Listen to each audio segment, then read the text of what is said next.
we live? Are we live? Are we live? Hi, guys. Do you guys see us? I hope so. I hope so, yeah. Hi, Cher. Hi, Cher. Hi, Ting Shui. Shui, did I say it correctly?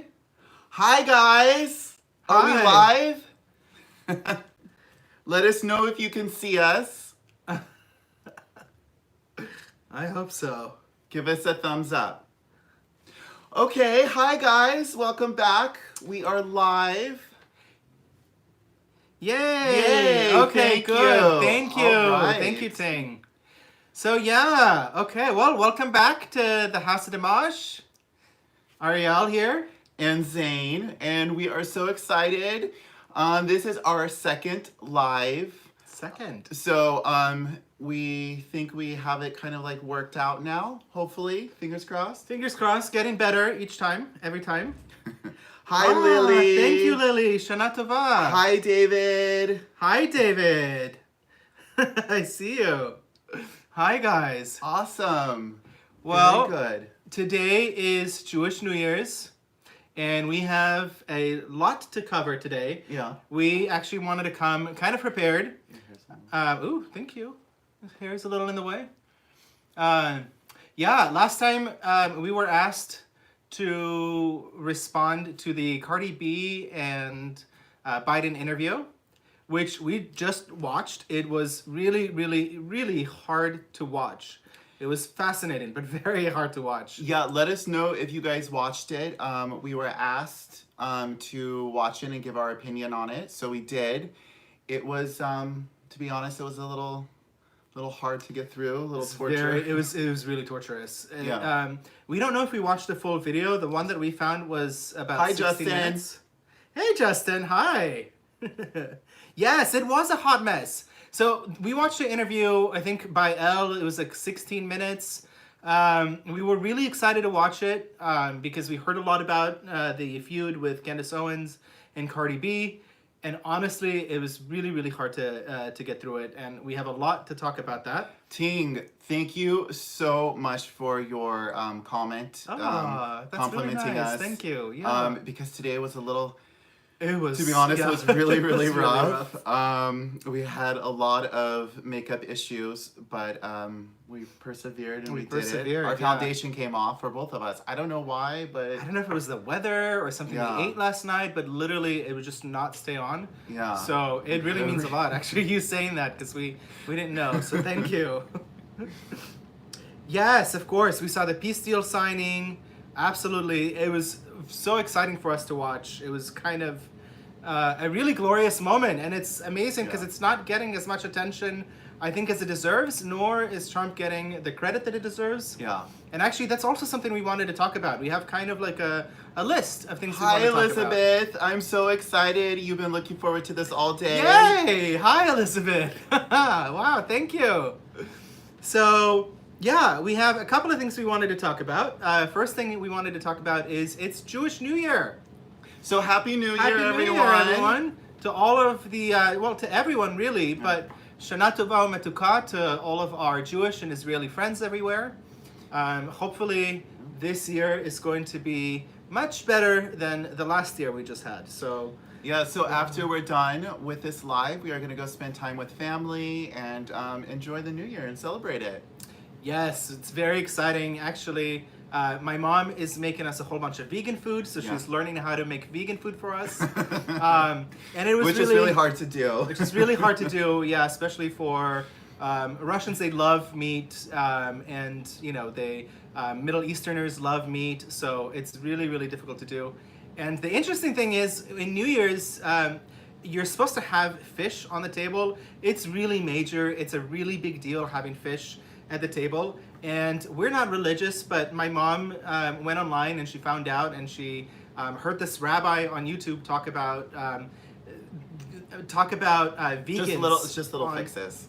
Thank you. Yeah, but she heard this rabbi talk about all these like vegan options to switch, and one of them were these like little fish crackers. What are they called? I forgot the name. Do you guys know those little like fish crackers that you can buy? Right? I'm hoping someone you guys know. I love it. Yes, Vegan vegan spaghetti. Oh, Yum. yes. Yum, yum, yum. We actually had that for dinner just a couple of days ago. It was really good. We love it. Yeah. But yeah, apparently you can have like little fish crackers instead of like actual fish because it's the symbolism. So we're super excited about it. Yeah. And we're also very excited because we have 4,000 subscribers on YouTube. So that's also a very exciting thing. So thank you guys so much for all of your support. And that was kind of like the best New Year's gift we could have gotten too. It was amazing. Very, very, very much just so. in time. Yeah. It was thank really you guys. Exciting. And also too, I wrote down here, it's really weird. I don't know what's happening. We've noticed that a lot of subscribers have been deleted. A lot of comments too. I find it very fascinating because I'll go in to YouTube and I will see like a block of like 10 comments deleted from our YouTube page before we're even able to like respond to anyone, which is really, really, really unfortunate. Oh, did you just share? Share? Wow! Thank my God, you so thank you. much. I'm literally about to cry from happy. I just didn't even think that would be. Thank you. We were not expecting it, and it just means so much. Thank you, Cher. Honestly, it really, really does. And you're the first one too. So thank you so much. We're really gonna remember this. Wow. I'm like, I hope my makeup is not gonna get ruined over this. Thank you, Cher. That's very sweet. I also wanted to say too, for whatever reason, for our last live, when we went live, the live chat has been blocked or deleted from YouTube. We went in there because we wanted to read some of your guys' old comments, but it's gone, and we don't know why YouTube is doing this. So what Justin's saying, it might be because they're purging again. And so that's, I guess, a possibility. David said it could be because of the YouTube overlords. And that sounds more likely to us because what we're noticing is literally like we'll get a whole bunch of subscribers and then literally like 50 of them are gone in like a second. And it's not like one at a time where they unsubscribe. It's just boom, deleted. Yeah. And then we get, emails or private messages later of people saying, I don't know what happened, subscribed, not there anymore. Yeah. So if you guys subscribe, please just check just to make sure. Elizabeth, yeah, there are other conservatives that they're losing their subscribers. I've also heard that as well. And it's also not just conservatives that I've noticed. It's other people. Oh, David, thank you very much. David? Oh my gosh. Thank you, David. Oh, David. Thank you. Really appreciate it. It really means a lot, you guys. It really does, yeah. And thank you for that video that you sent me as well. I definitely am going to respond to that. We really enjoyed it, yeah. Wow, what a cool way. Thank you. This is like the best New Year's, really. Thank you, guys. So exciting. But yeah, we wanted to go back to our live chat from last week because we wanted to see, I remember the question about Cardi B, but I couldn't remember who it was that asked it. Yeah. And we wanted to go back and check, and literally gone. There's nothing we could do to get it back. So that's completely gone. We went into our settings to make sure that everything was okay, and there's just nothing that we can do about it. So it's unfortunate. So, and we get a lot of people who say, like, you guys delete comments, and we really never delete comments, ever. No. Even if they're hateful comments or mean comments, we don't delete We don't delete them. The only time that we delete comments, this is the only time, is when somebody is promoting their own spam. Yeah, exactly. Their own, whatever it may be. Like, we don't mind if someone promotes their like channel or even business in a way, but if you get like 10, one after another, it's just like 10 comments and it's the same exact, copy paste.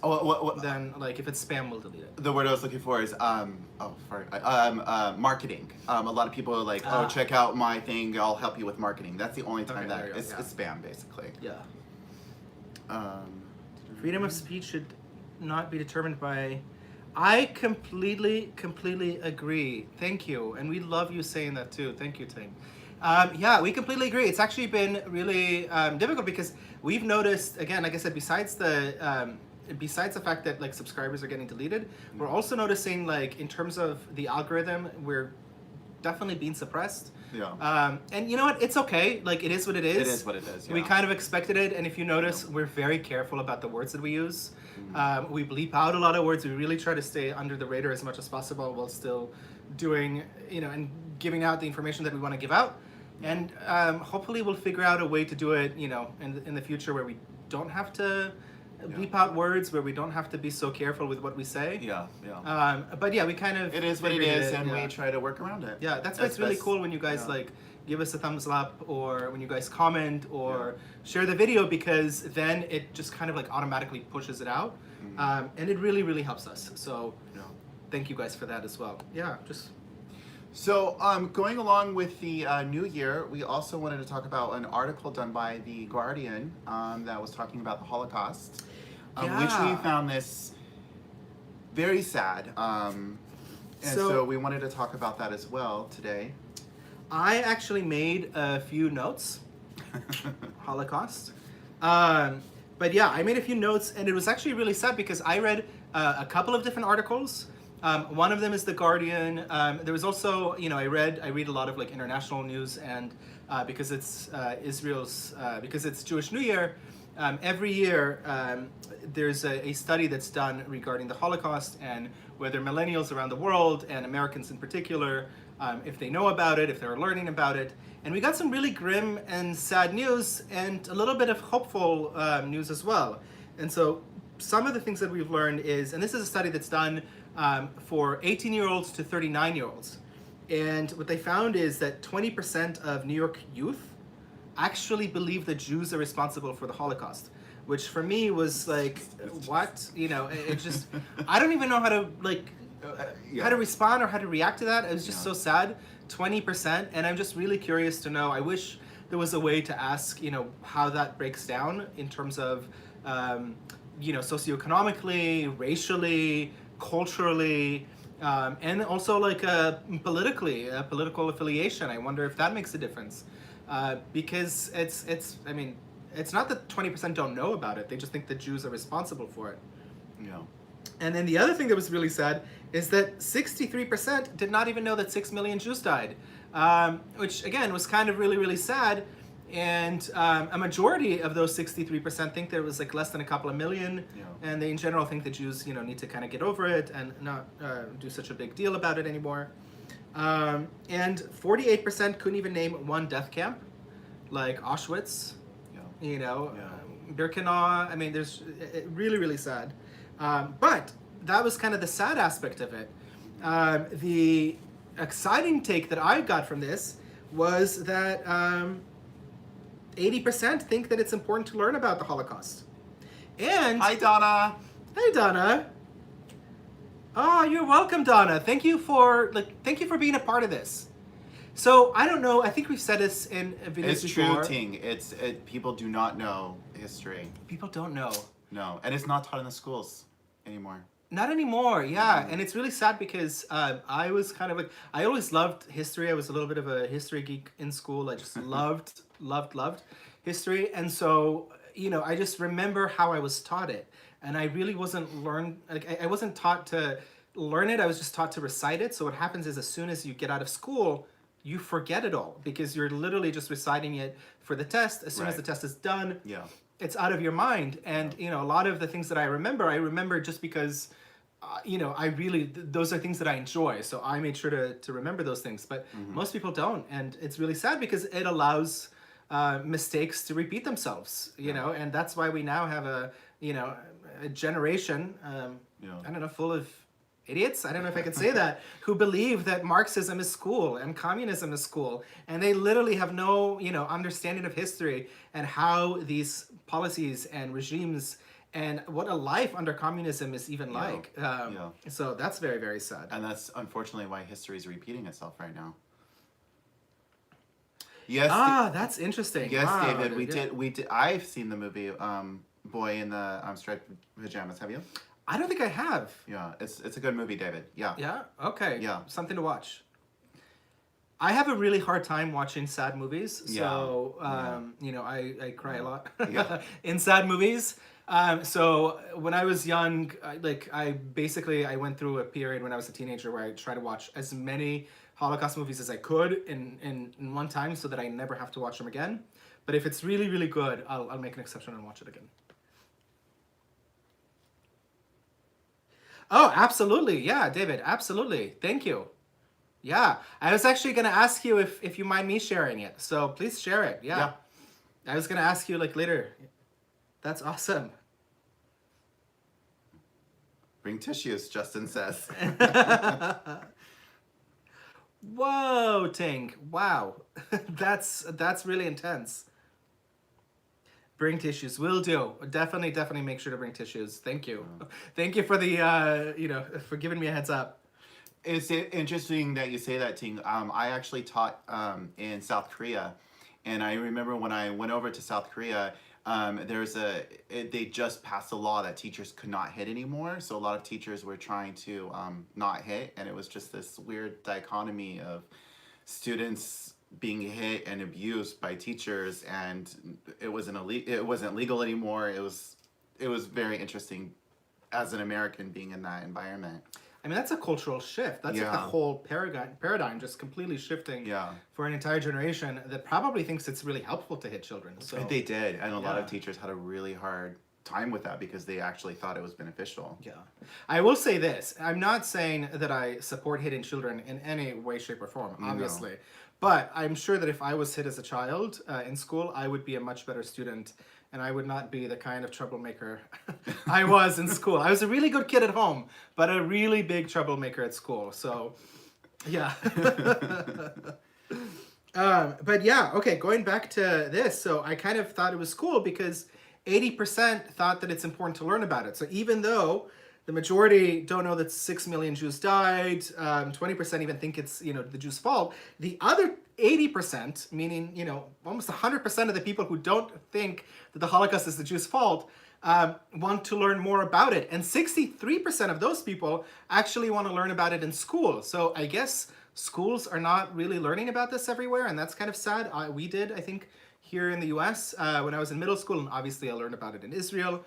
And I was very lucky too, because I'm part of the generation where we still got a chance to see and talk to survivors in person. And, when I was in elementary school, they brought a survivor every year into our school, and that was just incredible. I mean, I literally get goosebumps thinking about it because I remember each and every one of those meetings.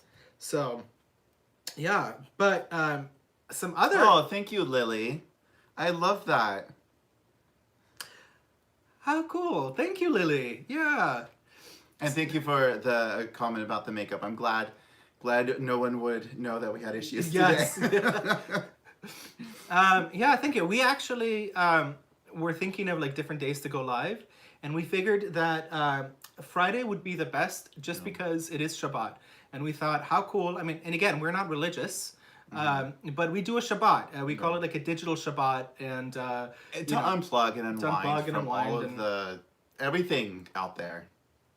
We try to connect a lot with our friends and family, and if we'll have a dinner, then we'll ask people to not be on their phones. Like it's really just kind of a one day a week that we do. And we thought, how cool would it be to start our Shabbat every week? Yeah.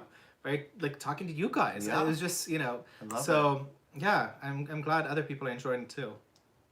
But yeah, the other stuff that I've learned, and this is it was really sad at first, basically 74% of the whole world has never met a Jewish person. That makes sense. You have, over 1 billion people in China. I'm sure many of them have not met a Jewish person. Over 1 billion people in, Africa. I'm sure many of them have not met a Jewish person. There's a lot of places where Jews just don't live anymore. I mean, the Muslim world alone is about 1 billion people, and you have many countries where Jews used to live, all over the Middle East and Asia, like Pakistan and Saudi Arabia and Iraq had a thriving Jewish community, and Morocco. And now these countries have, I think Pakistan has a total of maybe 200 Jews, and only one of them is openly Jewish. I think, Iraq has like 100. I mean, it's very, very small numbers. So it makes sense that so many people haven't met a Jew. Yet, somehow, we're like the least likely, the least liked religion. And it's just, I don't get it, because you don't know us, but everyone hates us, and there's all these conspiracies about how we a lot of conspiracies control about the world and have all this money, and and I'm just like, am I not part of the club? Yeah. Like, why am I not I cannot even control my dogs, let alone the world. Yeah, I know. And forget like money. It's just like ridiculous. So I don't know. It's kind of funny, you know, because like literally we make up 0.2% Yeah. of the world's population. So that's a lot of credit to Jews. Yeah. So you know, I mean, I guess I'll take it. It must mean, you know, people think highly of us in that sense. Donna, I want to say thank you so much for sharing us on Parler. I cannot. Cloud say. Hub and Twitter. Thank You. I don't know what Cloud Hub is. But thank you very much for sharing us with everybody. That really means a lot to us. And if you guys are just joining us now, welcome. This is our live. I just saw that we have more people who just joined in right now. Hi, John. Hi, John. So we want to say hi to everybody, and thank you so much for liking this live video and sharing it. It really helps. Thank you. And yeah, thank you, Lily. I love that you're also, kind of not religious but spiritual and light candles. We love it. Absolutely. So yeah, if you are just joining us, we basically were talking about the Jewish New Year because it's today. Yeah. And we just thought it's amazing because we got the best present ever. We just got 4,000 subscribers on our YouTube page. And today was like the first time we got a tip, which is like amazing. Yeah. Like literally, I'm tearing up about it. Two of them. Amazing. Yeah. Thank you so much. Thank you. So it was just kind of really cool. We just wanted to talk about that. And then, you know, this really cool article, I guess that we've read a couple of articles regarding the Holocaust, which, you know, we also talked about already. So I think we're kind of... Yeah. But the interesting thing is Jews make up 2% of the US population, but 60% of victims of religious hate crimes are Jews. Yeah. And I just thought it was very, very interesting because 2019, I'm sure a lot of you heard, was a record in terms of anti-Semitic hate crime against Jews. And Trump gets a lot of that blame for, you know, flaming the flames and, you know, and having all these white supremacists, you know, whatever supporters and, you know, all these like people. And it's just kind of funny because it was Trump who disavowed, you know, it was Trump who disavowed anti-Semitism. It was Republicans who passed legislation in the Senate who that disavows anti-Semitism. It's the Democrats who had a hard time. It's the Democrats that have the likes of Ilhan Omar and Rashida Tlaib, Maxine Waters, and you know, the squad.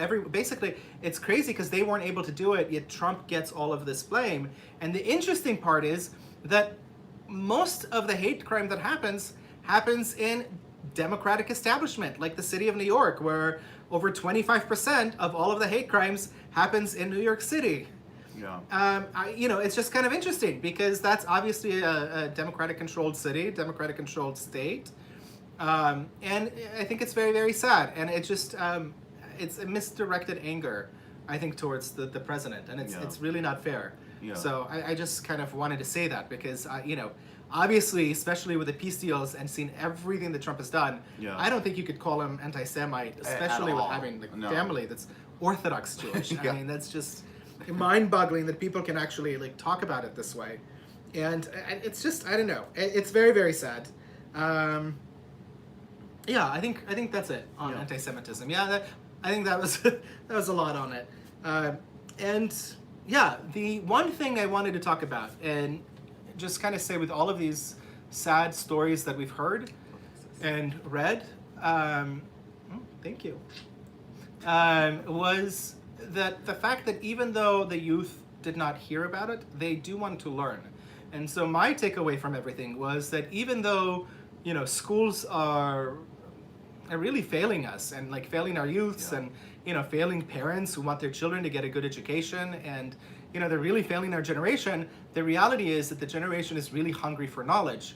And so if we're able to, you know, kind of bring it out to the younger generation in whatever way, shape, or form where they can actually learn about different events, that would be great. That would be really great. And knowing that people are Hi, bro, Monroe. Sorry for cutting you off. Oh, hi. Oh, thank you, Justin. Justin. Thank you, Justin. Oh, my goodness. Thank you so much. Oh.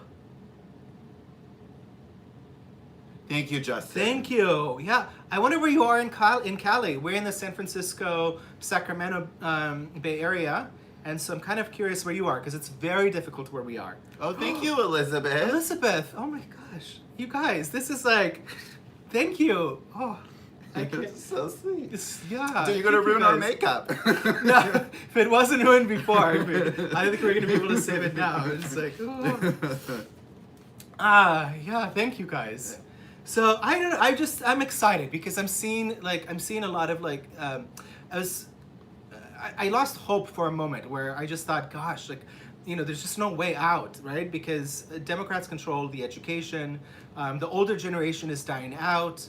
They're mostly conservative, and then the younger generation is so liberal and so progressive, and they have no idea most of them have no idea what they're talking about. And the sad thing is, people used to say, you're liberal when you're young, you're conservative when you're older. But the reality is that nowadays, because of social media, we're all living in these bubbles. We're not fully growing up. So, if you're a progressive when you're in school, you're going to remain in this bubble because all the things that Facebook is going to show you, Instagram, YouTube, are all going to be connected to your interests that you've already had. So you're not going to get a chance to change your mind. And that was extremely sad for me.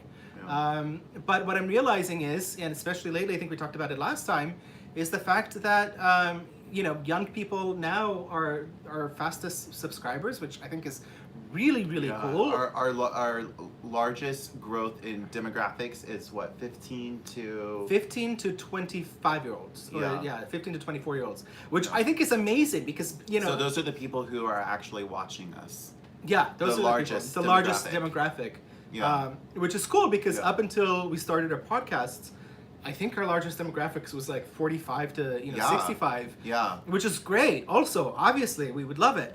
But our goal was to kind of create a community for like-minded people who felt alone, because we felt alone being gay, Jewish, atheist conservatives living in a very liberal state, and we wanted others to find a home like us.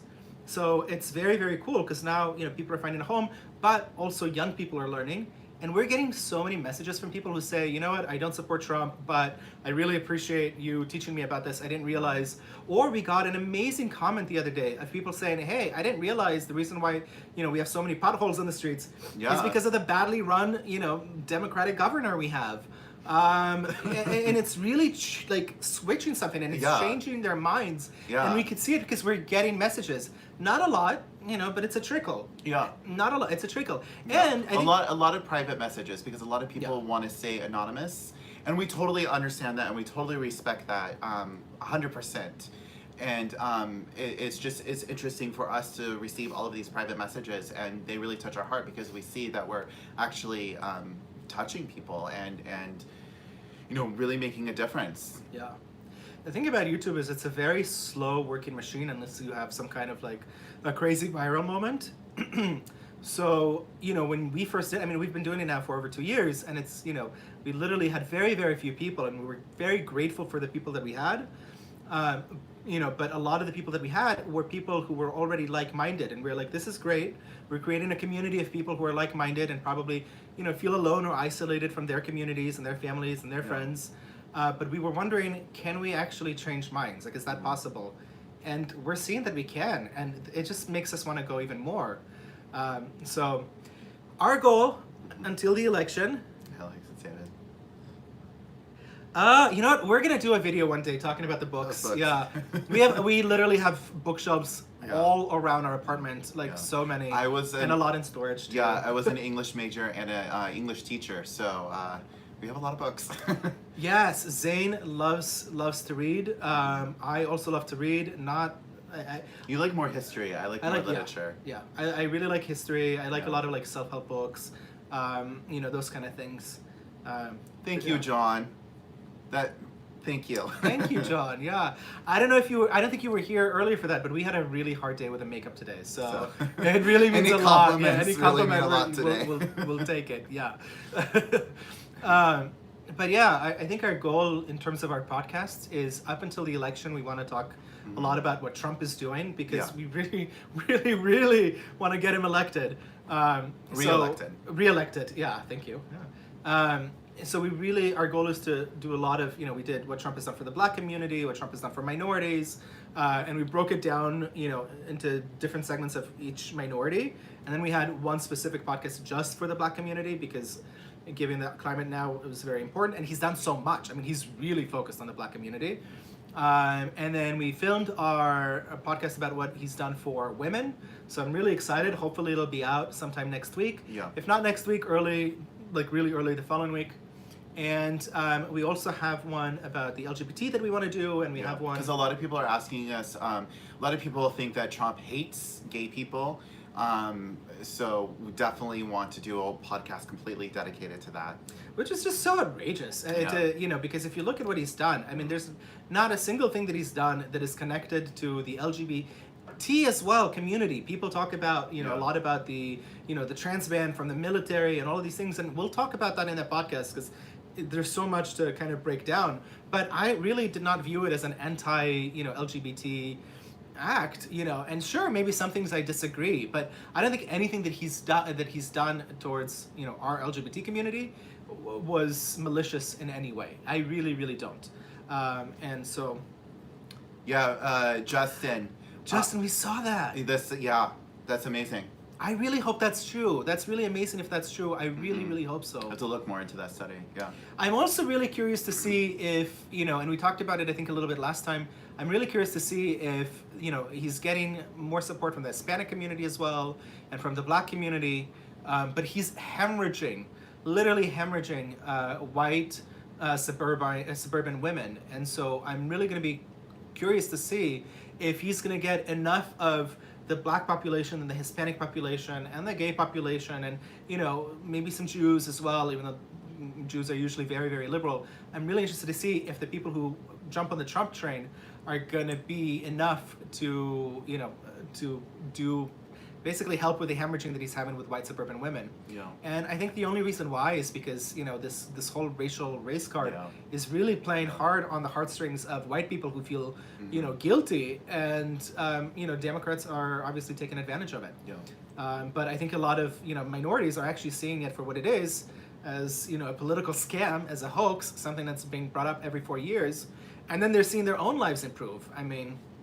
I think we talked about our hairdresser in one of our podcasts. We did, yeah. And, how much her life has improved under Trump. Yeah. To the point where she was able to expand her business. Yeah. I mean, that's incredible. Third Party Animal, you asked us to do a podcast on school choice. Yes. Okay, so Third Party Animal, have you had a chance to listen to our podcast about what Trump has done for the Black community? If you have... if you haven't, we talk really extensively about it. And actually we dedicate a really big portion of it to school choice.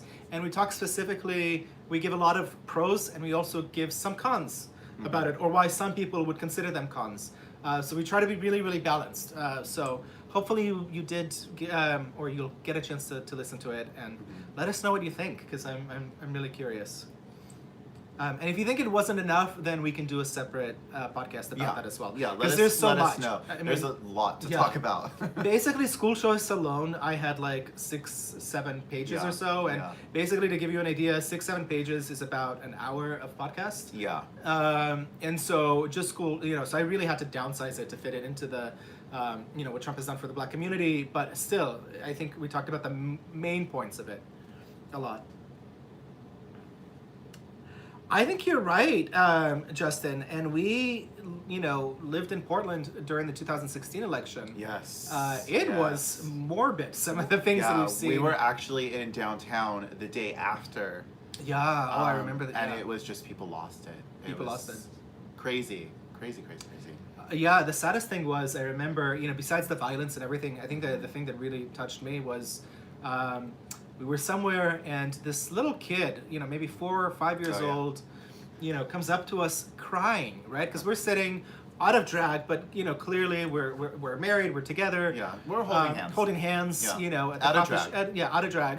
Holding hands, at a coffee shop, just talking, having a moment. Yeah. Celebrating in our own way, because we were extremely happy, and we wanted to go to downtown. We wanted to celebrate. Obviously, we couldn't say anything to anyone. Yeah. And so, this kid comes up to us and he's crying and he's like, "I'm so sorry for you guys. Yeah. Trump wants to kill you. This is it for you guys." And he's literally crying. A child. And we're seeing this kid and we feel horrible for him because he's like 4 or 5 years old. And the mom is watching her son and she's just beaming with joy. And pride. I mean, really beaming because her son is, has so much empathy towards us. Yeah. And, she's so prideful of him coming up to us and talking about it. And, we were very nice about it. And we said, thank you. That really means a lot. But, it was a really hard moment because, obviously for the kid to get such a visceral reaction, that has to come from home. It comes from indoctrination. And imagine the conversations this kid's parents are having with him, or the conversation this kid is hearing his parents having with other people, and the kind of fear they put in him. And this is like a 4 or 5 year old that should not live in anxiety. I mean, no, it's so not. It's not necessary. That was really sad for us to see. But yeah, I forgot where even. I don't know. Forgot where I was. David wants to know. Should we even talk about? Should we talk about? Okay, I'm gonna give you a little. David, to answer your question. To answer your question. We have tried. We have tried. Yeah, let's put it this way. We've tried. We've tried. And it doesn't today it doesn't work with their skin. Yes. Let's put it that way. Yeah. Today I used one of his products that I have not used in a year because it didn't work back then, and I thought maybe now it would work better. Festive. I was feeling festive. And let's just say that was part of the reason why everything was not working and coming off. And so no. Yeah, we don't like to talk bad about anybody. Yeah, we really try not to. Yeah. But from personal experience, it just doesn't work with their skin. Yeah. And we just want to be honest, because if someone's going to go and buy it, because we want to be honest about it. Yeah. But yeah, thank you for asking. That was a fun question, actually. That was really fun. Okay. Yeah. Should we talk? We should answer Cardi B. Cardi B. Yeah. Okay, so I really don't remember. Reach out to Blair White. Yeah, I think we. It'll be really interesting. We really want to. Yeah, I think it'll be really interesting. It'll be fun to have a conversation or do something with her. Yeah. Because we watched a few of her videos, and we know that she's politically very active. Yeah. And she does stuff with I think somebody else also asked about Brandon.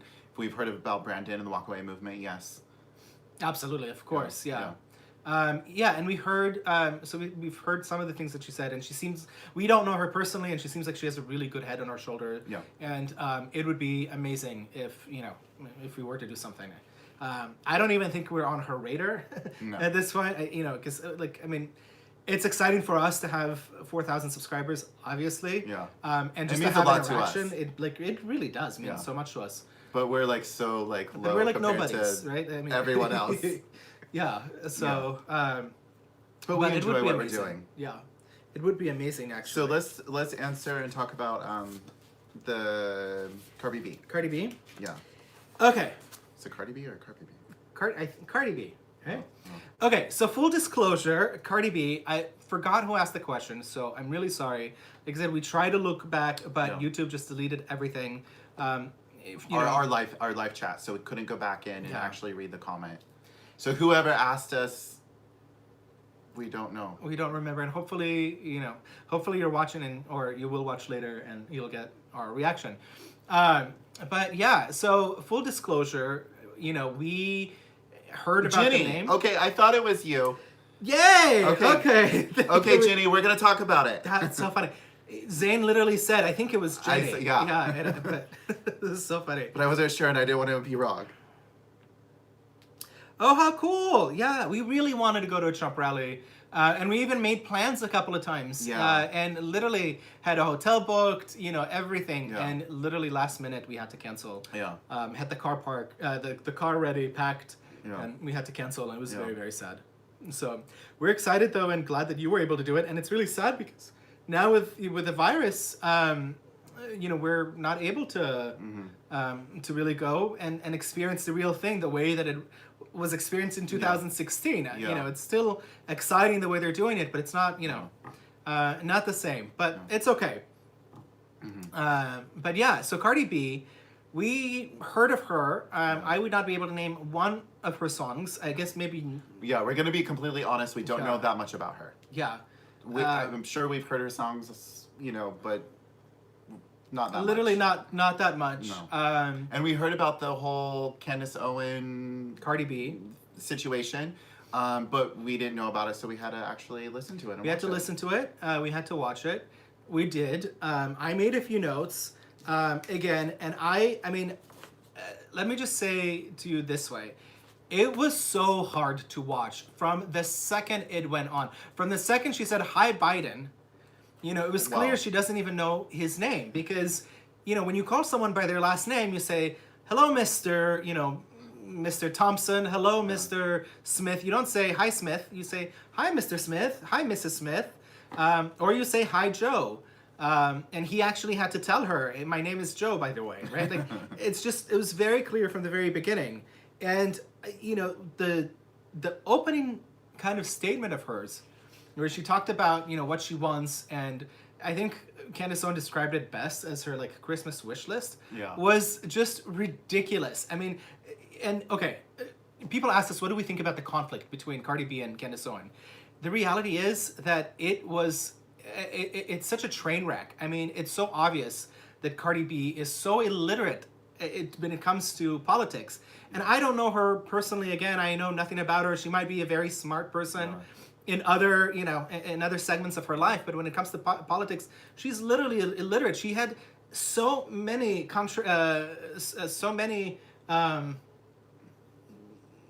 contradictions when it comes to her wish list. She doesn't want her taxes to go up, but she wants free healthcare. She wants free education. She wants free this. She wants free that, but she wants to pay. She doesn't want to pay for it. Someone else has to pay for it. But what she doesn't realize is that in order to pay for it, she would be one of those people that would have to pay for it because she is one of the wealthy people. At this point, she is one of the 1%. 1%, yeah. So I just don't understand where that comes from. And that entitlement, too. I mean, she's like, she's a really successful artist, a millionaire, and for her to not want her taxes to go up, but at the same time want all of these other things is absolutely ridiculous. And some of the things that she talked about is, she doesn't want to be lied to, which I thought was really funny because she's talking to, I think, the one administration that probably lied the most to the American people than any other administration. I'm not saying that their lies were, thank you. I'm not saying that their lies were necessarily the worst lies of any administration. Obviously, Watergate and Nixon was really, really bad. But in terms of just the number of lies, at least from what we know now, I just feel like that was the worst administration in terms of honesty. And it goes from, Fast and Furious. I mean, do you guys remember Fast and Furious, right? Do you guys remember all the weapons coming through the border? Benghazi, when we're told that, an ambassador is killed over a YouTube video. The Syrian war and the Syrian Red Line. Do we have another one? No, that's okay. The Syrian Red War and the Syrian Red Line, which was just ridiculous, and how we were completely lied to about the chemical weapons. It was really interesting because I remember the Red Line happened, right? And then Assad used his chemical weapons. And then Obama did not follow through because he's a very weak leader, which he's shown throughout all, his entire 8 years in office. But he signed a deal with Russia. And here's the interesting thing is, the deal that he signed with Russia was that Russia is going to collect all of the chemical weapons that the Assad regime has. Nothing is going to be remained. We were guaranteed that. And then when Assad uses the chemical weapons again during the Trump administration, John Kerry says, well, we always knew that they're not going to collect everything. We always knew they're going to use it again. We always knew that there's going to be more left. And it's just, if you knew it, then why didn't you follow through? And if you're not going to follow through, then obviously don't make empty threats because it makes the U.S. look really, really weak, very, very bad. And it also makes people not, it makes our allies not trust us because we're not following through with our word. And of course, also, I remember, where was it? I don't remember. There was a conference, I think it was with Chaim 7. I don't remember. There was a conference where John Kerry basically spoke and he said, there will never, ever, ever, ever, ever be a peace deal with Israel and other Arab nations until there's a peace treaty with Israel and Palestine. He said that though there's leaders in Israel and some leaders in the US who are pushing this idea that Israel can first sign peace treaties with other Arab nations, and then it'll force the Palestinians to basically come back to the negotiation table, which they've been refusing to do. And he said that's never going to happen. And if Israel wants to live in peace, then they would have to, they would basically have to sign an agreement with the Palestinians, go back to the 67 borders, even though, security doesn't allow it, give up all these territories. And again, we can discuss the validity of these claims, but basically the expectation was that Israel would have to give up most of its positions, while the Palestinians basically just promised not to, blow up anymore or, stab random innocent people in the middle of a bus stop. And it was ridiculous. And, it's really interesting because now he was. And of course, David, we remember the... He was. And of course, Zane is getting me another hair clip. And, we remember how he stabbed Israel in the back in the UN, which is a whole other thing on its own, because apparently the resolution that was passed in the UN, Obama wanted actually to go further. And it was Putin who actually stopped Obama from going further, because he said, if you're going to push for the UN to file a resolution against Israel, then I will veto it. And that would have been hugely embarrassing for the Obama administration, as to have Russia veto it, because the US is considered Israel's biggest ally. So it's interesting because it actually took Russia to have to say, hey, this is even so ridiculous to such an extent that we're gonna have to stop it. So it goes on so deeply and on so many layers. I mean, there's so many layers there, and we'll do a podcast. And like I said, after the election, I mean, we could talk about this for hours. Forever, yeah. After the election, we really want to do podcasts that are less Trump-centric. Yeah. Obviously. And we want to talk about why we need the Electoral College. We want to talk about why the American system is built the way that it is, and what the powers of each branch of government are, so that people understand how our government works and why it's so important. We want to talk about... Donna wants to know where you are, where you're from. If you had to guess, we talk about it in other videos, and I'll tell you. I'm just really curious, because I asked a lot of people and I got a lot of really interesting guesses. Someone once guessed and said I'm from India, which I thought was really interesting. I don't think I look particularly... Yeah. A lot of Scandinavian countries people also think too. I get a lot of Scandinavian, yeah. Should we just say? We'll wait. I'll give you a couple of minutes to guess, and then I'll tell you. Just whatever you say, there's no wrong answer. I'm just purely curious. Just because I get so many cool, I got Australia, which I don't think I have an Australian accent. So I got a lot of really interesting places. So, just kind of curious.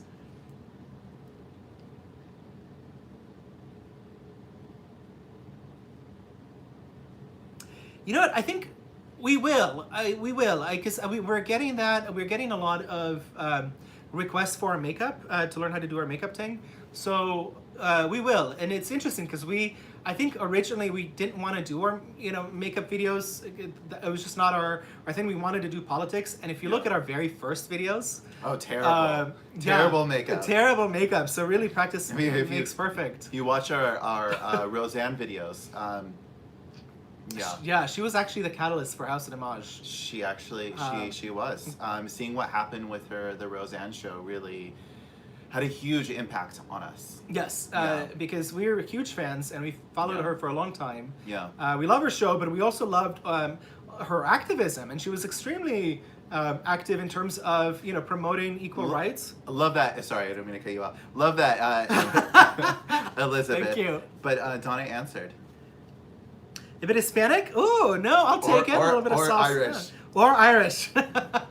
Actually, I'm the one who has Hispanic. And possibly Irish too, actually.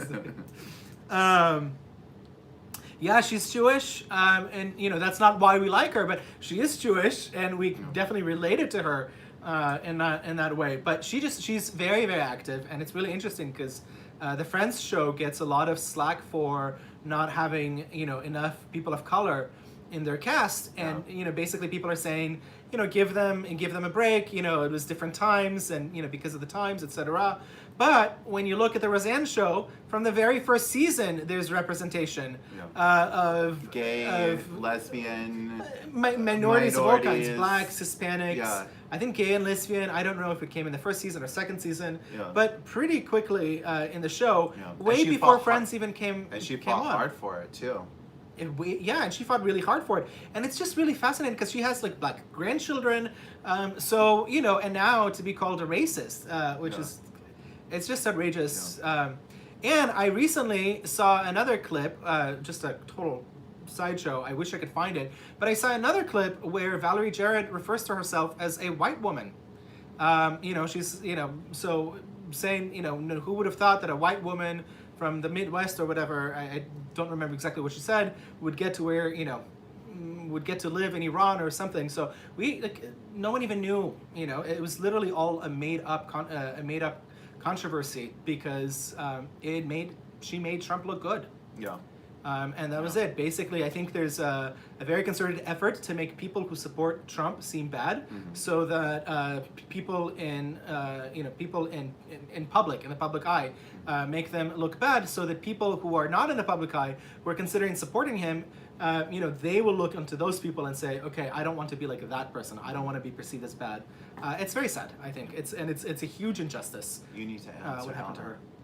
Oh, regarding the... Yeah, tell Donna. Okay, so I was born in Israel. So I have a bit of an Israeli accent, Hebrew accent, but I also speak fluent Russian, and because my mother is Russian and my dad is Ukrainian, and they escaped Russia and the persecution that they've experienced back in the 70s. So they ran as quickly as possible, and my dad actually sat in Soviet jails for being Jewish and promoting the idea of moving to Israel to other Jews. Had both his arms broken. I mean, it's a very, very crazy story. And when he passed away, I found, he told me all these stories. And when he passed away, I went through his belongings and I found his, cards from when he was in jail and everything. It was just incredible. So that's a part of my accent as well. And I also speak a little bit of French. So that, as they You also grew up in America as well. And I grew up in the U.S. I grew up in the the Bay Area. A very mixed place in the U.S. So that, I think, had a lot to do with it as well. I had a very mixed group of friends from, multiple different countries. So I think that probably is part of it also.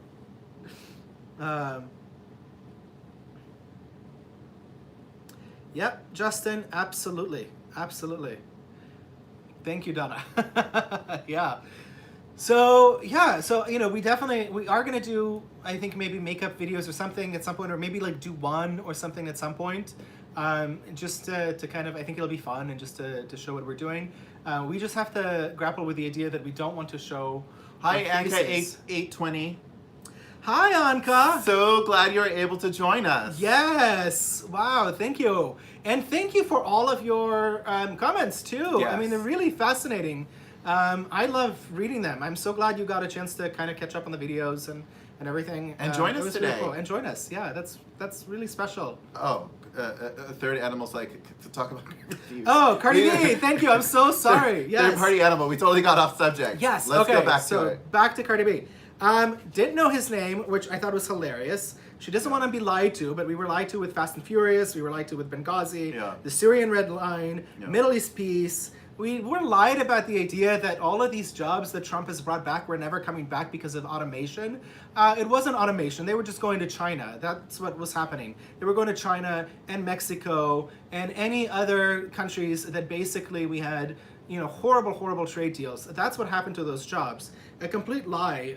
We were also lied about Obamacare in terms of our insurance provider staying the same, the costs going down, the services that we would get would be the same. They were obviously not.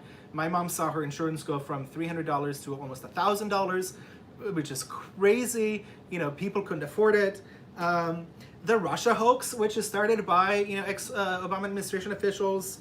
And of course, this whole, the pandemic that we were experiencing too, in terms of, that was a lot, kind of, I don't want to say a lie, but I remember, at the very, very beginning of it, when Trump actually closed the borders to Chinese visitors to the U.S. because this virus came from China, Trump was getting a lot of flack for it. Yeah. And people were really angry on the left. And Biden called it a mistake. Biden called it racism. He's the first one to actually do something about it, and no one remembers that anymore. Nobody remembers that. So it's just, that's another. It's just literally. Hi, Grace. Hi, Grace. Glad you found the chat button.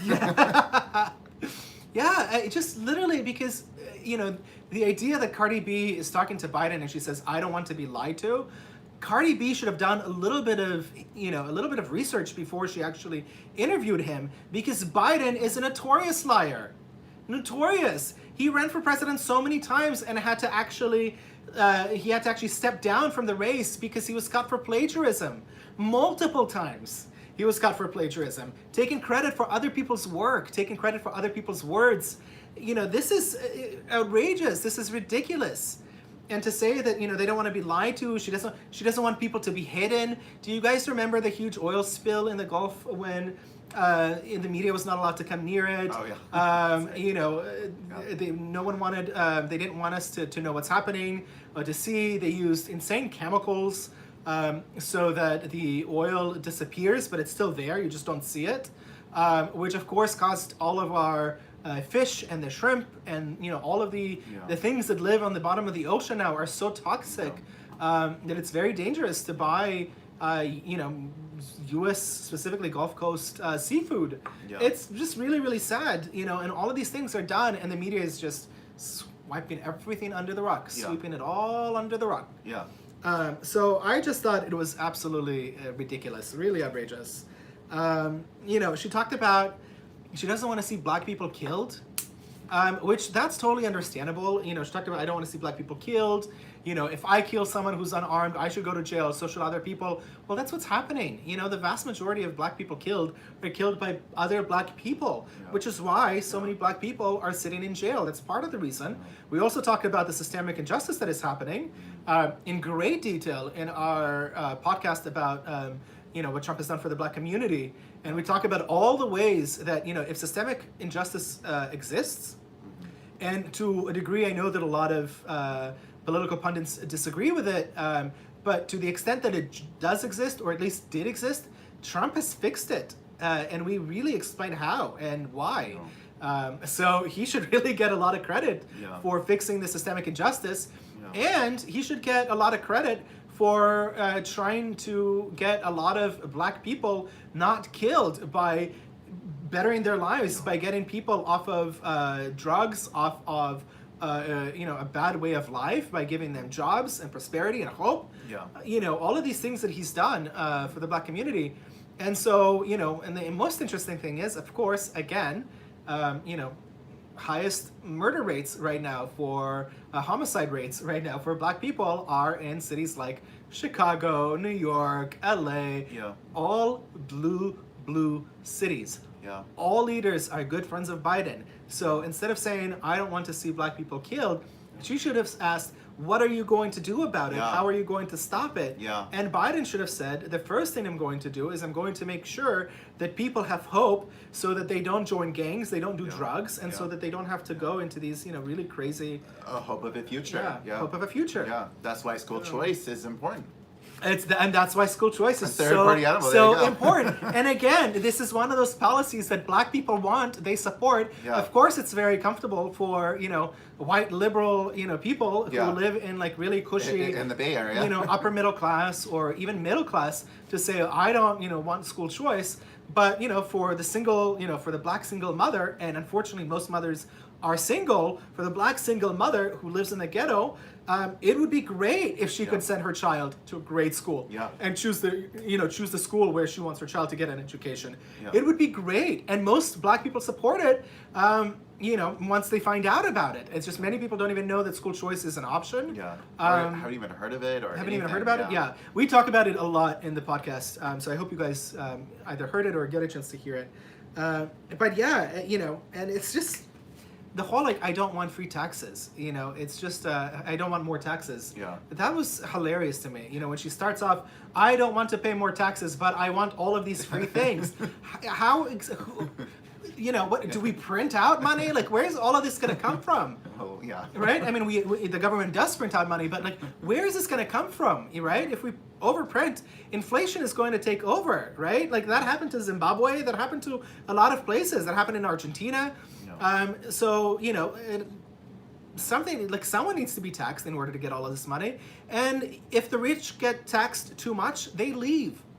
They do, because France has tried to do this. And when Francois Hollande, the previous prime minister of the previous president of France, increased the taxes on the rich, they fled. They literally fled to other countries. And then when Macron got elected, he had to go and basically, you know, go on these like viral, you know, videos all over online asking people to come back. You know, France is new, it's changed, we're going back, we're lowering your taxes, please come back, because now this money's gone. And there's no investments in the French economy, and that's why it's so anemically growing so slowly. So I just thought it was, you know, really, really fascinating. She is clearly so illiterate, and that's not a diss on Cardi B. It's just, she's illiterate when it comes to politics. What are you doing? Just because you have, you know, however many millions of followers doesn't mean you should be talking about this. I'm not going to be talking about hip hop, you know, music. I listen to it sometimes, but I'm not an expert. So, you know, maybe I'll say what I like, but I'm not going to, you know, interview someone of that position. And if I were, I would do my research. So at least I know what I'm talking about. Yeah. So I wouldn't say stupid things like, I don't want to be lied to the person who is just a constant liar when it comes to his public office persona.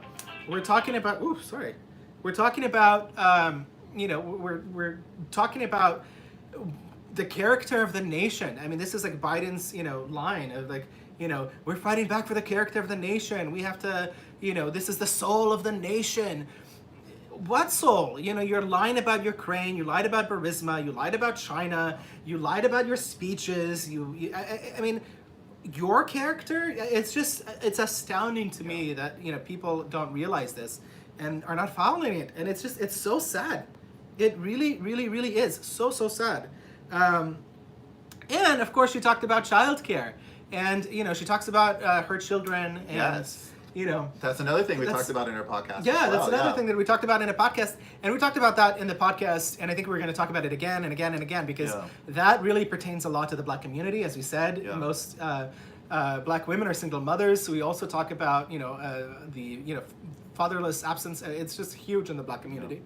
It really has an effect on minorities, of course, and it also has a really huge effect on women in general. So in our next podcast, we'll talk about that as well. But we all know that he doubled the child tax cut, the child tax credit. Yeah. He's also in his budget proposals, he's made sure that it includes maternity leave for expected mothers, and it does for federal workers. He tried to make it nationwide. Unfortunately, the Democrats refused. So, you know, he's doing whatever he can, right? And we'll talk about it a lot in our women's podcast as well. But there's so much that Trump has done to help, you know, not just women, but just families in general with childcare. Yeah. And he should be the one getting the credit, because after 8 years of Obama, clearly, you know, the lives of mothers and fathers, you know, did not become easier. If anything, it became harder, because, you know, everything was more expensive. They had to work harder to get the same, you know, to be able to afford the same things. Grace, I love your comment. Oh, wow, Grace, thank you. That's a huge, that's a huge compliment, actually. Thank you. Yeah, thank you very much. I say everybody's candidate for Black. Right, exactly. He authored the crime reform bill, which has severely damaged the Black community. We talked about that a lot in the podcast. You know, also, do you guys remember he supported segregation, right? I mean, that's something that's talked about. That's something that Kamala Harris brought up in the debate, right, about school busing. That's interesting. Which is really, really interesting. And of course, his, you know, support of Robert Beard, the KKK member, calling him a true friend, a mentor, and a guide, right? This is a KKK mentor who was Biden's guide, right? And now he's a candidate for the black community. If you're voting Trump, you ain't black. Like, what are you talking about?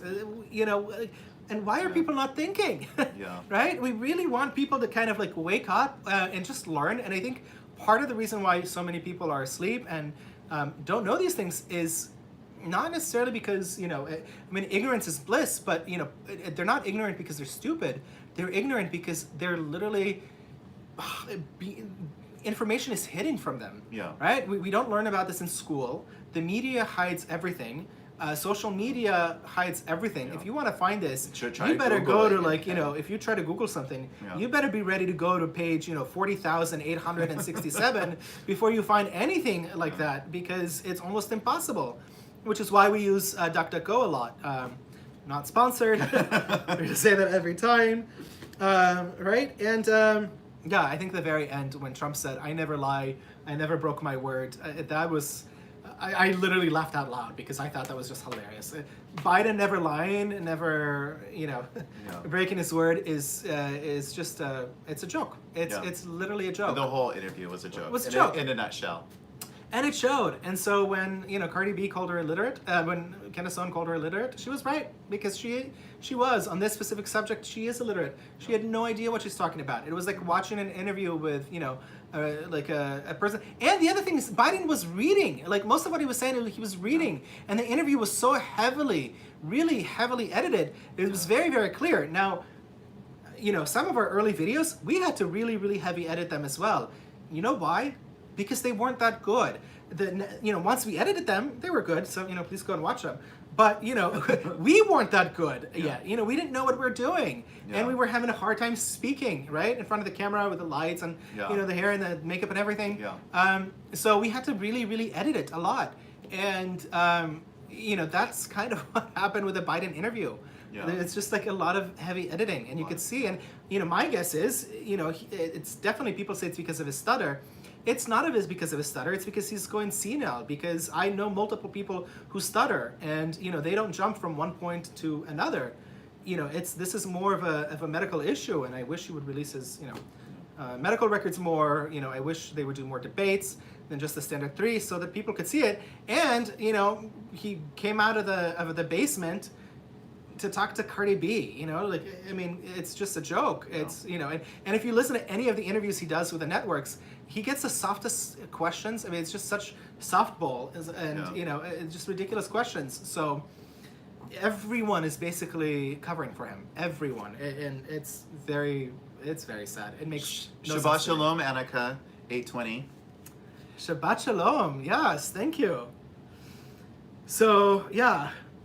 Well, Jenny, if you're still there, we hope that kind of answered your question on the I hope that kind of Candace Owens situation. Answers that. Also, David, his wife did say that he had 2 strokes, and in no way, shape, or form am I saying that strokes should disqualify you from being president. Obviously, they shouldn't. But if they had some kind of an effect on your mental capacity, then it should, right? And that's what we need to find out. Because I remember when McCain was running for president, people were saying, he's senile, he's so old, he's going to be the oldest president, he can't be president, et cetera, et cetera, et cetera. And now Biden is older than McCain was, in terms of back then. And, instead of just openly talking about this, because I remember during the McCain, people talked about it so much, and McCain is a sharp guy, right? He was campaigning like nobody's business. He was campaigning more than anyone else. And, people half his age, he was running around like crazy. And, he got that nomination, rightfully so, because of the way that he campaigned. And people were saying it's ageist. But when it comes to Biden, it's not ageist, because he's literally hiding in a basement. Look, Corona, Sorona, you want to do... Miss Rona. Miss Rona, there we go. We don't want to get flagged, so, we have to be careful with what we say. But I get it. You don't want to do interviews in person? Fine.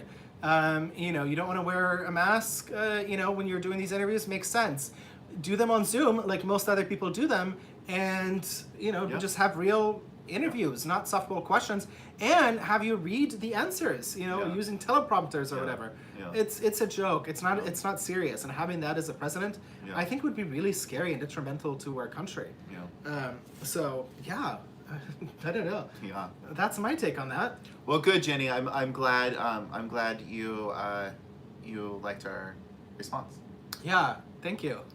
I definitely rambled on about it a lot. But like I said, there's so much. It Yeah. was 16 minutes, but it was hard to get through, and there's so much to talk about. So. And we also watched Candace Owens reply as Yeah, well. we also watched, their Yeah. back and forths reply to one another, and I mean, I don't even think I don't even think it makes sense to even talk about what Cardi B said, because it literally makes no sense. Who cares what where she's number one? How does that affect the election here in the U.S.? How does it affect the people who are listening and watching the interview that she did? Her being number one in whatever country. I mean, she's used as a pawn, and Candace Owens literally called it what it like it is. So and it was clear that Cardi B is way out of her league here. So yeah. Oh, she helped her so much. I'm really curious. I don't know how many followers she had before, but I'm really curious to know, because I'm sure that I mean, not that Candace Owens needed any help. I mean, she's pretty well known and already has a lot of followers, and the woman is sharp. I mean, she's just she's really like a great Very example, impressive. very impressive, right? Very And so not that she needed any help, but hopefully she did get some. Some people. She got some people to listen to her, and again, maybe not a lot of people will say it in public, but we're getting trickles of emails and messages of people saying, I didn't think about it this way. Thank you. Oh, Ting, you have to go. Bye. Thank you for joining us. Bye, Ting. Thank you so much for joining us. And hopefully we'll see you next Friday. Yes, definitely. Oh, that was really nice. Yeah. So, all right. Bye, Cardi B. There was a couple of other things that we wanted to talk about, actually. The election.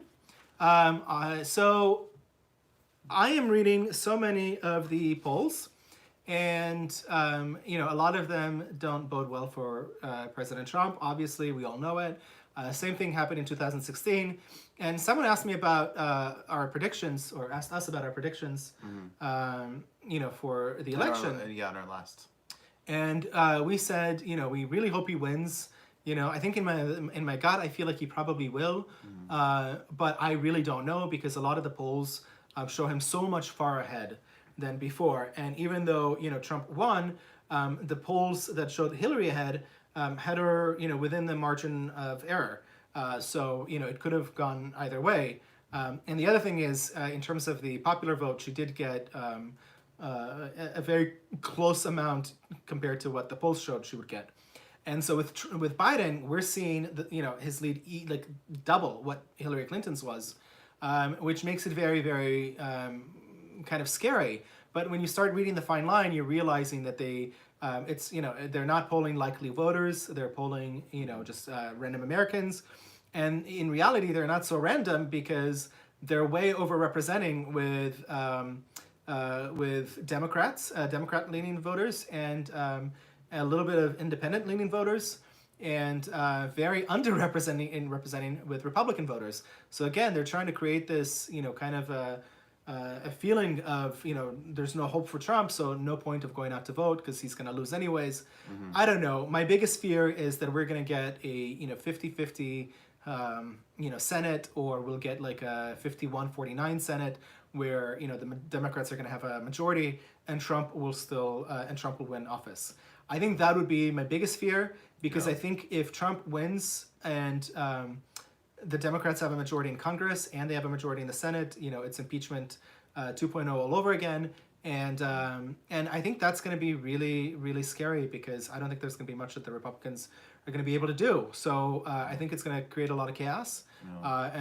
That's Justin and David talking about the fear of a civil war. I think a lot of people are feeling that's that. exactly it. Yeah. Yeah. That's exactly it. That's what really worries me. Yeah. And, I think we've already had a civil war, and the way that things are going right now, it almost seems like it would be inevitable for us to have a second one. And I really hope that doesn't happen. I really, really hope that doesn't happen. And right now, I think what we're seeing, with all the support for Antifa, BLM, all these groups. We're now seeing even the sale of guns have gone up as well. The sale of guns, yeah. We're now seeing, these numbers, go back, and basically, Black Lives Matter is underwater, now for the first time. Antifa's been underwater for the longest time, and I'm hoping that by having this, basically, we're not going to have a civil war. What's going to happen is we're going to have a very, very, very small, but very, very loud and active minority that it's going to wreak a lot of havoc on the communities. And hopefully if Trump wins and has majorities, he'll be able to handle it and control it, because he did it. He did that after the 2016 elections. I don't know if you guys remember, but we had crazy riots in 2016. Mm-hmm. And of course, after the whole, election, we had all these, the pussy riots and, all these like different whatever. Well, we were in Portland, so we saw everything we firsthand saw literally, in firsthand. 2016. It was scary, because it was literally, we felt like it was dangerous back then to leave our house. And I think now, it's even scarier. Yeah. So I could definitely see, a minority being so loud, but the majority of the public actually supporting the president's actions. And speaking of that, actually, and I'm so glad you brought that up, so one of the only polls that I trust is the Rasmussen poll. Because the Rasmussen report, they poll on a daily basis, and that is the only poll that actually polls daily. I don't know if they do it 7 days a week, I think they do it 5 days a week, but still, a daily poll. And in terms of their representation, it's actually pretty accurate to voter registration. So they'll poll, they won't do like a third, Democrats, a third Republicans, a third Independents. They'll poll according to registration. And so some of the interesting things that I've seen are, firstly, today, I think President Trump has the highest approval he's ever had since he's gone into office. Ever. I mean, literally, today his approval is at 53%, which is 7% above what, because I think his approval is 53% and 46% disapprove. So he's actually at a 7% net favorable ratings, which, for this president, it's huge. So I was extremely excited to see it. And it's also interesting because what I've noticed is that it's been ticking up. I think last week at some point I saw it at 51%, and it hit 51 a couple of times. For the most part, it usually hangs around, 44 to 48. And, since the pandemic happened, it's gone down to the very low 40s. And now with all the riots, it's actually backfiring, which is why we're seeing Biden be a little bit more aggressive towards rioters. But his approval rating is so high. Now, it's generally believed that a president needs over 50% in order to get elected. So I'm really hoping that that's going to hold true for him going on to the election. I don't think so, because I think as we get closer, things are going to get even more polarized and networks are going to get even crazier. So I don't think it's going to get higher, and I don't think it's going to remain at this 53%. It's probably going to go back down. But if it remains anywhere near 50, I think that's really good news for Trump. And means Hi, Amber. Hi, Amber. You're late, but you're here. You're late, but you're here, and we just, we really appreciate you being here. And for everybody else who is just joining us now, thank you so much. And thank you so much for liking this video. It really helps our algorithm a lot, so it's very, very, very helpful. It does, yes. Thank you, guys. We really appreciate it. And okay, so YouTube will most likely delete the chat again. We don't know, actually. I shouldn't say most likely. We literally have no idea. Because our first 1 minute was the chat was there, but our real live gone. Deleted. I don't know why. So we don't know why. Yeah, but and who knows? YouTube might put it back. So yeah, literally don't know. But yeah, if you guys can, you're giving us thumbs up like crazy, which it really helps. It really, really helps. And if you guys can comment too, that would be amazing. And you can literally just comment the word yes. On the actual in the comment section. In the comment section, not the live chat. Because then if they see that people comment, then they'll push it more into the suggested videos category. So that's kind of the For You page. The For You page, yeah. So that's kind of the hope. Again, our goal is to really just, we really want to we want to do something. We were thinking about this, and we felt really hopeless. a little while ago, and we just kind of felt like, okay, as we get older, we're gonna look back at this and say, This historic time. this is really historic, yeah. And what have we done? Did we do anything? And the thing is, we're limited on our resources. There's not much that we can do. I'm not a great singer, so I can't be Cardi B. I'm not a great athlete, so I can't be, like Michael Jordan or, Tom Brady. There's a lot of, I'm very limited in terms of what I can do. I would be terrible in the military. So how can I contribute? And what we realized that, both for Zane and me, we both really wanted to contribute. It was just, let's talk about it. And let's, for me, this is such a passion when it comes to politics. So let's bring it out and let's bring people just the facts, right? That's exactly why we created House of DMaaj. And if you're just joining now, we talked about earlier that the Roseanne situation is the thing that was the catalyst. Yeah, that was really the catalyst. And again, we're openly conservative, obviously, but when we, talk about politics or argue our political positions, we try to be as factual as possible, because we don't want, things to be perceived any other way besides this is what the facts are. So that's why when we do our podcast, the facts that we do use, we don't use Fox News, because a lot of people will say, fake news. That's why we trust it, but that's why we use articles like NPR or all of the liberal accepted media sources. And we'll go directly to we'll go directly to the White House page. We'll go to directly and read the labor statistics from the Labor Department's pages. So we literally just, this is what I do for fun. So now, as I'm doing it, I just need to categorize it so that I, have things to go back to when we're doing these podcasts, so we're able to talk about it and also post the links. Our initial goal was to do podcasts and have them kind of also be like a little video. So it's not just us talking with an image. We wanted to have the articles pop up. Oh, like animation, like a cartoon animation. Yeah, we wanted to do a cartoon animation. We wanted to have like highlights, all of those things. We're just not. It takes so much time to do it, and because there's so much information, we're just not at the level where we can do it. But maybe eventually, it'll be cool if we could do it. Yeah, David. Yep, facts over feelings. There we go. Yeah. Yeah, and this is something we've learned as kids. So, but facts don't matter anymore, right? It's all about perceived notion and how we feel. Yeah. So I was very excited about the poll that I saw. The other thing that I saw, which was on Wednesday, was a poll that came out that actually showed Trump ahead of Biden by 1 point. It was 47 to Trump, 46 to Biden, and that was really exciting because. Again, when you're looking at all these polls, you're seeing Trump losing by, 10, 12, whatever points. But when you're actually looking at the one poll that I trust, which is the Rasmussen poll, and it's also the only poll that called the last few elections accurately. Rasmussen also had Hillary Clinton winning, but they were the most accurate ones out of all of them. They also called the election with Barack Obama and Mitt Romney correctly. Which most pollsters actually thought that Mitt Romney would win. So that's why we trust them. When we look at the metrics that they use, they're the most trustworthy metrics.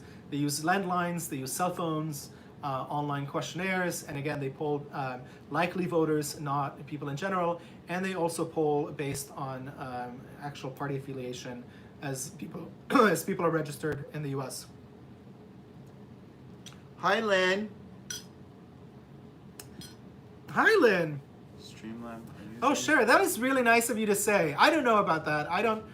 To be honest with you, I don't actually think so. I think we're building like a really cool community here. I don't. Are you stream? Is that a? I don't know what that is. Are you using Streamables for live streaming or just YouTube directly? We're just doing YouTube directly.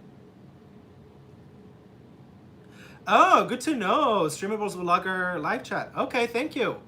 We'll look into it. Okay. Thank you very much. Yeah. Wow, that's very, very cool. Good to know. I'm going to write that down just in case it gets deleted. And I don't, I mean, that's really nice of you to say, Cher. I don't think so, just because, we get a lot of hate from liberals for obvious reasons. Being conservatives, it's basically illegal now to be a conservative or a Trump supporter, and a lot of conservatives they really like maybe the message and what we're doing, but they're not happy with the appearance. And we actually did an interview a few months ago with two classy gentlemen, and it's on our page if you guys want to see it. But we did an interview where we actually talked about that, and we talked about what it means to judge us by our actions versus our outwardly appearance, and what we feel about people negatively judging us. And short answer is we don't feel anything about it. That's their issue and not ours. But I think that's probably going to prevent us. We just wanted to do what we can in whatever small way we can do it. That was really, really the goal. Hi, Serena. You lived in Portland Serena. too? Or you live in You Portland? live in Portland.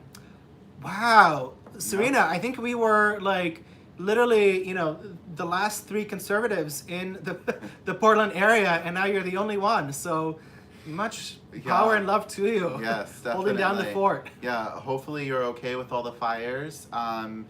We live in Northern California, and today is actually the first day of gorgeousness. I'm looking outside right now. The skies are blue and clear, and I hope that you have that in Portland.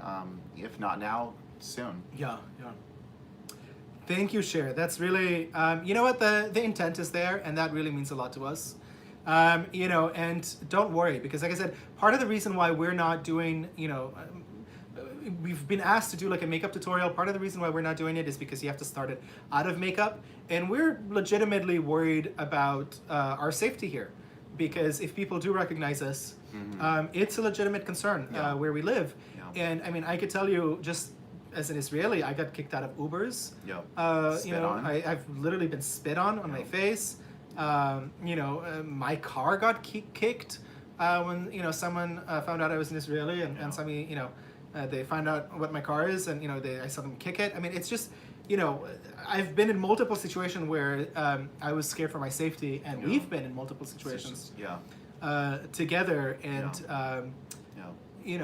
so that's a really big part of it. So if you have that concern, the intent is there, and that's all we could ever ask for. Serena, about the air being very unhealthy right now and hazardous. Yes, we actually, it was last week, was really taking a toll on both of us.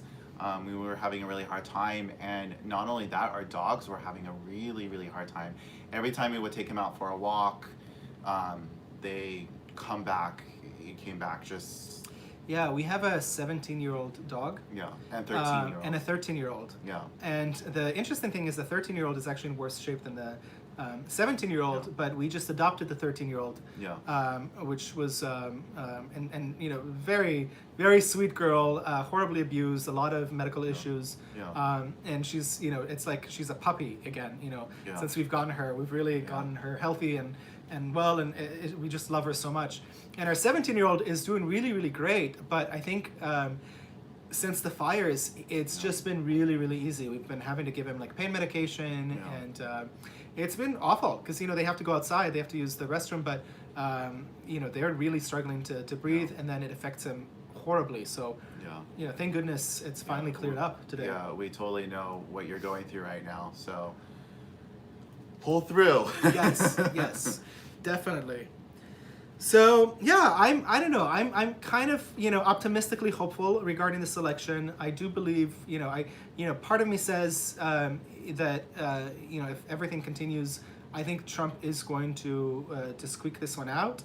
I'm really worried that it's going to be really close, and I'm worried we're not going to know the results for weeks, possibly. And if that's going to be the case, who knows what's going to happen behind closed doors.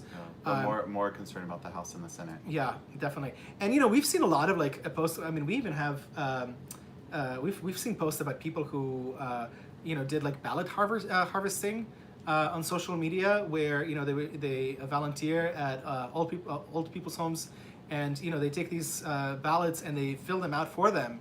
And sometimes against their will, and it's legal here in California. It's not legal everywhere. So I'm not saying that there's going to be a lot of election fraud or any of that stuff. I'm just really hoping that we know and have results right away, because behind the scenes there's very little that we can see and know in that sense. So yeah, the other thing that I thought was kind of interesting too, I heard a lot about Biden outraising Trump during the last quarter, which was very, very interesting, because he outraised him by quite a bit. But the interesting thing is that the reason why he outraised Trump was because most of his donors are large donors, people with money and corporations, whereas Trump outraised Biden by almost double. I mean, Trump had $229.5 million came from small donors, and small donors are donors that contribute $200 or less, whereas Biden was able to receive $139 million. So Trump almost raised double as much. And if there's one thing that really measures enthusiasm, is the amount of small donors that contribute to a campaign. Obviously, it's not necessarily a predictor for success, but it is a predictor for people who are most likely to come out and vote, because I think something like 84, I don't remember the statistic, so I don't want to, but I think it's definitely more than 80, possibly more than 90% of the people who donate money actually end up voting. So we obviously donated to the Trump campaign. We were very happy to do so. Yeah. I've donated twice in my life to a political campaign. The first one was for McCain, and the second one was for Trump. I, really, really, really thought McCain was a true American hero. I was very disappointed with the way things went down, his last couple of years in office, and obviously his really strong advocacy against Trump. It was just very, very sad for me. But I was, I considered him a hero, and I really, he got me really excited. And so I contributed to him, and of course, contributed to Trump. When I contributed to McCain, I actually had a McCain bumper sticker on my car. And I remember being in San Francisco at parties, and people would ask me, aren't you worried that your car is going to get keyed? And, I would always answer I wasn't, but, now I am. Are you going to key my car? And it's interesting because now I would never do a Trump bumper sticker on our car here, because it will get keyed now. I mean, this is how bad things have gotten. So, yeah, even though Biden raised more money, in terms of big donors, Biden raised $187.3 million, and Trump raised $183.9 million. So not a huge difference, but the reality is that a lot of the large donors donate to both campaigns because they want to be on the good side of both campaigns. So it's kind of like a game where a lot of people in Wall Street and other corporations will donate to both parties because they don't care who wins. And that's why a lot of people said it doesn't matter who wins, Democrats or Republicans. Things will always stay the same. And that's why I think Trump is such a disruptor, and why we're seeing so many establishment people come out against him, because he's literally disrupting this world order and creating a completely new world order. And I think it's amazing. I think it's great. So, on the question of, if you're looking at who rich people are supporting more, obviously they're supporting Biden. And if they're giving him so much money, you can obviously expect that they're going to expect something in return. So, for Biden to campaign as, Well, like Justin said, Democrats are now the preferred party of the elites. Yes, Justin, absolutely, they are. Which things shifted so quickly. It's really, really interesting how things have shifted. Okay, you guys, well, it has been an hour and a half since we have done our live, so we're going to wrap it up so that we can go Shabbating and have a new year, spend time with family. This is our first vegan New Year, so it's going to be really exciting. There's been lots of cooking. We're really excited to spend it with family, and it's actually really cool because when we first went vegan, my mom was actually very much against it. She was really worried about our, about us getting, the nutrients and everything. And now she's so supportive, and it really means a lot to us. It's very special. It's very unique. And so, Mom, if you're watching, thank you. Annika 820 is a hard-going vegan. Actually, surprisingly, it really wasn't. And I think it's because there's just so many like substitutes. Like you can even go to like Burger King Del Taco, Taco Bell, you know, If you're a every fast place. food junkie, you have options. That would be me. If you're if you're you know if you're into Whole Foods, obviously it's not difficult. Right. But yeah, there's a lot of meat substitutes, even Yeah. like in the grocery stores. You know, cheeses, dips, you know, Yeah. meats, whatever. Yeah. We try to eat more whole foods, less processed. Yeah. But it's nice to have those foods at the very beginning when you're switching because it helps switch. The other thing is that we did. And I think that really helps, especially for me. I went vegan very, very slowly. I have a horrible, you know, we in our family we have not the best genetics. A lot of issues with diabetes and heart issues and other issues. So I really wanted to take control of my health as I'm entering my midlife. And what we did is on January 3rd this year, basically I said no more meat. And then on February 3rd, I said no more dairy. So I had 1 month where I ate all the dairy I wanted. I just didn't eat meat. Ice cream every day. Ice cream, yeah, ice cream, pizzas, mac and cheese, camemberts and bries, and you know everything you could possibly imagine. I was just eating. And then after in February, I stopped eating dairy. And then the goal was in March to stop eating fish, and then to stop eating eggs in May. But I actually ended up stopping fish and eggs in May, or June. Yeah. And since then, we've been vegan. And because it was such a slow progression and we took it really slowly, that really helped and made it easy. Yeah. So if you're considering it, go Yeah. for it. And the only reason why we're doing it is well, not the only Not reason the why. only reason, yeah. But the main reason why we're doing it is for health, for our health. Yeah. Everybody has different bodies. Yeah. Everybody has different body chemistry, blood types. You know. Yeah, not judgmental whatsoever. No. You know, I always felt bad about eating meat. I really, really did. I had like a moral dilemma with it, but you know, I could never stop myself from eating it. You know, I craved it, I needed it, I thought I needed it, and it wasn't until I just shifted my psychological thinking around it that I realized I don't. And I think the thing that made me like switch psychologically was the health. I realized that my health is digressing, and I needed to do something about it, and that was the step I decided to take. And if it wasn't for my health, as bad as I felt, I would have continued to eat meat. Yeah. Yeah. Okay. So, yeah. Well, you guys, thank you so much for joining us, and we hope everybody has a fabulous weekend. And Thank you so much, you guys, for your tips. yes, I cannot tell you. So this takes, you know, obviously this takes a long time for us to do, like our podcasts and everything else. And we spend a lot of money on it. We do it because we want to. We're happy to do it. enjoy it.